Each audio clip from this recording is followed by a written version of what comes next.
Welcome viewers to another edition of Brave Namibia, where we celebrate both ordinary and extraordinary Namibians. In our first clip today, Otis Daniel chatted to Bruno de Comarmond, one of the faces behind the Lüderitz Speed Week. Okay, well, Lüderitz Speed Challenge began in 2007, in fact, with a French chap called Sébastien Catalan. And he was living in Cape Town, and he met some fishermen. And they said to him that there are very strong winds in Lüderitz in southern Namibia, and that he should go there and investigate. And that was the start of a Lüderitz Speed Challenge, in fact. And Sebastian is actually very well known internationally. He's ex-world champion and the first man in the world to do 50 and 55 knots, in fact, here in Lüderitz, Namibia. So in 2008, he had his very first Lüderitz Speed Challenge event. It was there that the top kiteboarders from around the world came here, and that's when they broke the 50 knots. And then in 2010, at the next event in 2010, they then broke the 55 knots. And just to put things in perspective, 55 knots is very, very fast. It's 100 kilometers per hour. And, but then you realize that in order to attract windsurfers, he had to build a type of channel that would then accommodate windsurfers, which he did. In 2010, he had a narrow channel. And then in 2012, the channel was further developed, which could easily and better accommodate windsurfers. And in 2012, we had the world's top windsurfers coming here to Lüderitz, to the Lüderitz Speed Challenge. And remarkably, at this event, for the first time ever, 7 windsurfers broke the 50-knot barrier. Now, let me put it into perspective for you. 50 knots is 92.8 kilometers per hour, average speed over 500 meters. So they're actually going faster than 50 knots, and some of them achieve 96 kilometers per hour maximum speed.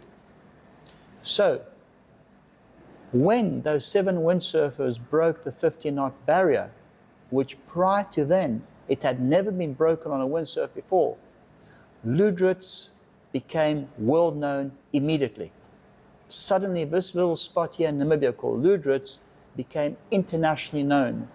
And the Lüderitz Speed Challenge was featured in the New York Times, Washington Post, Le Figaro, Le Monde, the Times of the UK, all over the world.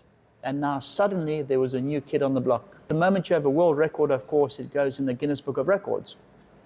And the Guinness Book of Records basically is the go-to if you want to see where the world records are. So in fact, in 2012, Antoine Albo of France, the most decorated sportsman in France, he has 27 world championship titles. He set a record of 52.05 knots at the 2012 Lüderitz Speed Challenge. So he's featured in Guinness Book of Records. In 2015, again, he came back to the Lüderitz Speed Challenge. And in fact, on the one morning, that famous Monday, I think it was the 5th of November, 2015, he broke his world record 17 times. And it was remarkable. I mean, the winds were extremely strong. You could barely see him going down the channel. And yes, and of course, his record featured in the Guinness Book of Records. But not only that, but you also have the ladies competing. And so the ladies' world records have been broken here as well. And in 2015, when Antoine of France broke the world record and also broke the national French record, Karen Yagi of Switzerland broke the Swiss record, and she also broke the ladies' world record. And yes, so, you know, then at the 2015 event, it was entrenched. Lüderitz was a place, and Lüderitz became the speed sailing capital of the world. Well, yes, this year, 2025, we have the world's best once again. We have Bjorn Dunkerbeck, who's 42 times world champion, the legend. He happens to be the most decorated sportsman on the planet, also the longest sponsored Red Bull athlete. And Bjorn is here. And then we have Antoine Albo once again, who's a world champion. I've just got to add here that at the 2024 event, Antoine broke his world record again. It's now 53.49 knots, which equates to 99.01 kilometers per hour. So he got that record last year. The ladies' record was also broken last year by a lady from England called Jenna Gibson. So she's now the world record holder. So this year in 225, of course, it all depends on the winds. The event started on the 3rd of November, and to date, we've only had 2 days of solid winds. So it's never guaranteed the wind. The event runs from the 3rd of November until the 30th of November, and hopefully the winds will be strong enough with the right angle in order for potential national and world records to fall. Now, so beyond Antoine and Jenna, who are both world champions who are here, we also have a German champion, Gunnar Asmussen. He's very fast. We have the world's second fastest windsurfer called Vincent Falconaars of Belgium. Vincent, Gunnar, and Antoine and Bjorn have all achieved over 100 kilometers maximum speed. We've also got Heidi Ulrich from Switzerland. She's ex-world champion and also world champion for the nautical mile. We have riders from other countries. And so, yes, I mean, potentially, if the winds are strong enough, at the right angle, there is no reason why world records and national records cannot fall. Often Lüderitz is forgotten. We are here down in the south, and all the focus, generally speaking, is up north in Windhoek, Walvis Bay, and Swakopmund. But essentially, during any annual Lüderitz Speed Challenge event, the entire world windsurf media is focused here on Lüderitz, from Australia all the way through to the States. Because to date, as I said, we have 100 national records that have been broken. We have 19 world records which have been smashed. So Lüderitz, all the focus is on Lüderitz. We've got these chaps here and ladies who have a global following of thousands. We don't have the only speed sailing event here. There are speed sailing events throughout the world. Lüderitz is just one of them. But we happen to be the fastest and the best. So in terms of what it's done for Namibia, it has put Namibia in the global spotlight because essentially, as I said, Namibia and Lüderitz features in the Guinness Book of Records every year due to the Lüderitz Speed Challenge. But also all the world media is focused, from the BBC in the UK to Windsurf TV magazine in the UK to Australian windsurf magazines, Germany. I mean, you've got the German national champion, so he's very well featured in Germany. Heidi from Switzerland, Jenna from the UK. So we are getting exceptional publicity for Namibia and certainly for Lüderitz.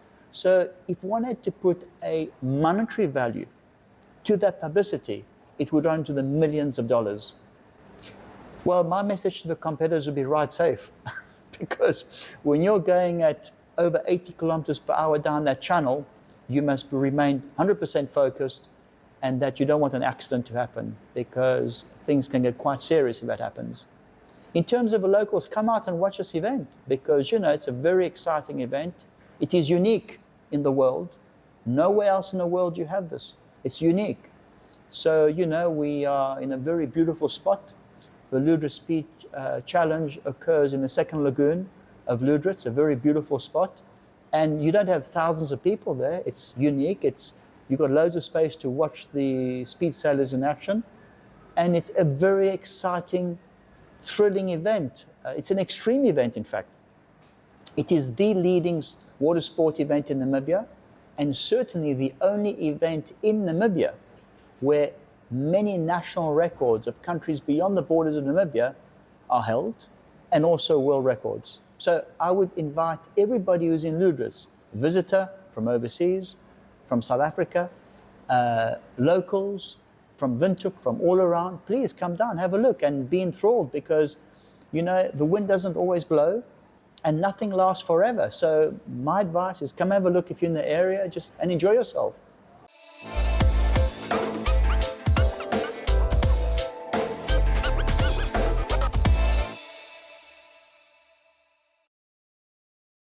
Meet Penomwene Nekwaya, the founder of Havanna Charity Work, who spoke to Chris Kalkemwa about the progress of her community initiatives and her long-term vision for uplifting vulnerable residents. Good day. My name is Penomwene Nekwaya, and I am the founder and the director of the Havanna Charity Work Foundation, a community-based initiative that feeds between 300 to 400 children every Saturday and more than 20 during the weekdays. I always say this foundation was not just created, it was born from a purpose. I started it because I needed a safe place myself, and in that search, I realized that so many children around me also needed the same place of love, of care, and safety. So I created for them. Our foundation was founded in 2020, right in the heart of Windhoek, Namibia. The vision was mainly just to heal Namibia, one child, one meal, one smile at a time, and to make the country a better place. It all started with just one child. There was a little 3-year-old living with her teenage mother who was struggling deeply. Life had been so unkind to them. And something inside me said, you cannot just watch. So I took them both in and I became the caregiver, a sister and a mentor, and that's how it began. Then came another 17-year-old girl who was facing malnutrition, family problems, diabetes, and so she had almost given up on life. But again, I couldn't just look away. I took her, I helped her, and I rebuilt her confidence, her health, and for her to live. Since then, through our work, we've helped seven people from either suicidal thoughts or direct suicidal actions. Some were fighting family battles, others were mental health challenges, and somehow this has become their safe place. A place where they feel safe, seen, loved, and heard. Today, I look back and I am humbled. As for me, I hold qualification in healthcare management, social work, data analysis. I play many roles in this foundation. I'm the founder, the director, and a social worker. And the person who manages our social media platforms, handles daily operation, from coordinating donations to make sure that kids eat, to comforting a child who needs a hug. I do all that with love. But with the help of my volunteers, I don't do this alone anymore. Over the years, I realized that feeding their stomach was not enough. I wanted to feed their minds too, and that is why this year I've begun in building our own kindergarten and learning center. I saw that so many children in our community couldn't attend early education simply because their parents couldn't afford it. So I decided to change that, and with the help of our volunteers, we've been saving every little bit we can to build a safe place, a colorful educational space for them, a place where children can learn, dream, and prepare for a better future. This space will also serve as a study area for our teenagers, especially those preparing for exam. In fact, we've already hosted a few who needed a quiet place to study, but it wasn't really that comfortable as it should be. And I think, or of course, it will be a safe place and a comfortable place to study as from next year. Well, some of them have passed their exams with pride, and seeing the change is my greatest reward. It makes me really so happy. Another important part of our foundation is the garden. It's more than just a garden, it's the heart of our sustainability. When donations are low, this garden feeds or our children in the foundation. It gives us spinach, carrot, other vegetables like tomatoes, onions, and it helps us prepare healthy meals for our kids, not only our kids, but also the community. But beyond that, it's also a learning ground. We teach our children and volunteers about sustainability and growing your own food and about taking care of the earth. So far, the foundation has worked with over 200 volunteers from around the world. That is from South Africa, Norway, Poland, Germany, America, Netherlands, Nigeria, Congo, France. Those are my current volunteers from France, and of course Namibia. Within Namibia alone, we have about 169 volunteers who have contributed their time, energy to make Namibia a better place. What's so beautiful about it is that these volunteers came here thinking they were coming to help others, but later confessed that at this foundation is actually save them. This is a safe place for them. Many of them were suicidal, and Havanna Charity Work Foundation healed them. Many came from broken homes, stressful situations, or lonely places, and they found comfort here.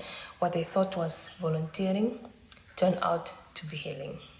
Over the past few years, we have collaborated with several companies and organizations that have supported our feeding program, provided donations, help us with supplies, and I must say that every bit of support did count, in fact, and we've partnered with 2 organizations from South Africa, and our dream is to continue expanding, reaching out across Africa beyond, because our slogan said all, to make the world a better place.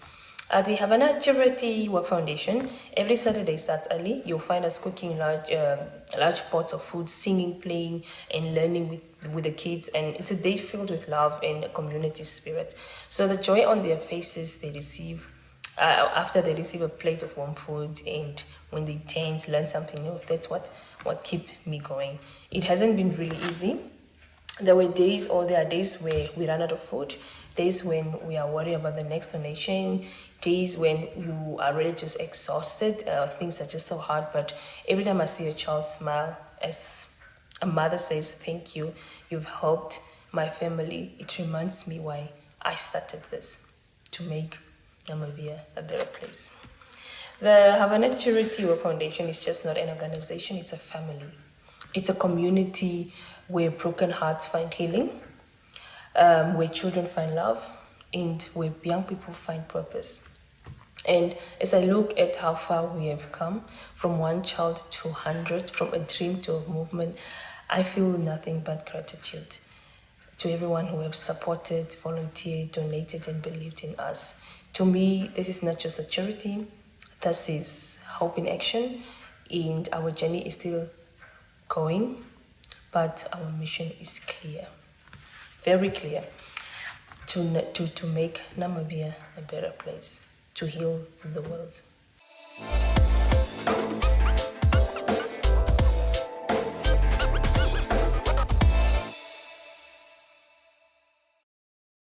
In our final clip today, meet Festus Hamukwaya, co-founder of Zero to Property and Construction, as he shares his journey and insights with Brave Namibia. Brave Namibia, my name is Festus Hamukwaya, and this is my story. So me and Simon met during my final year of grade 12 at Hans Daniel Namhia Secondary School. We are both in matric, so we are in camping during that time where we were discussing about different business ideas we could go into in the future. So we both had dreams to become businessmen, we just didn't know how. So we were talking about different, we were talking about logistics, we were talking about different things we can go into in the future. So we stayed in touch for all those years, became close friends. Then during our recent years, this is where we discussed about starting our own company, so to property and construction. Well, I wanted to start a business idea, but I didn't know how and I didn't know what. Initially, I wanted to go into construction, but I didn't have the funds to go into construction, so I opted for a cheaper option. I started doing more investigation, started looking into more things, started asking for more advice, but the more I did, the more I became clueless. So I hopped on the internet, started putting in different things on the internet. I started doing research in other countries and what they are doing. I bumped into some few ideas, interesting ones, but once took out for me. I bumped into a special machine, which caught my interest, and I checked in our market and I saw that there's nothing like this in our market, and this could be a very good change for Namibia, and for us to hop onto and show that the world is advancing into technology now, and these are the new ways we can opt to fasten our processes. So the S-Spray machine came to my mind, and I saw it, and it was being efficient.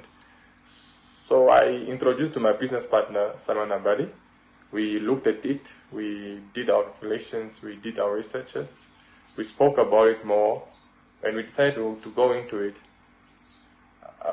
And that's how it came about. I'm currently pursuing my bachelor's in business administration at Stadio. This journey started back in primary, where I started my primary at Ondangwa Prof Pre-Primary School, from pre-primary to grade 4. Then I moved to Heroes, from Heroes Private School from grade 5 to grade 7, before heading to high school, grade 8 to grade 11, then moving to Haas Daniel for my final year, grade 12. This is where I met Simon Abadi, my business partner and the co-founder of 02 Property and Construction. So I choose 02 Property and Construction. Our results talk for themselves. We are very fast and efficient. We cover more ground in a very short period of time, and we are able to give you excellent results. And we value our customers very deeply, and we want to grow our brand, not just for the nation, but also one day to go abroad.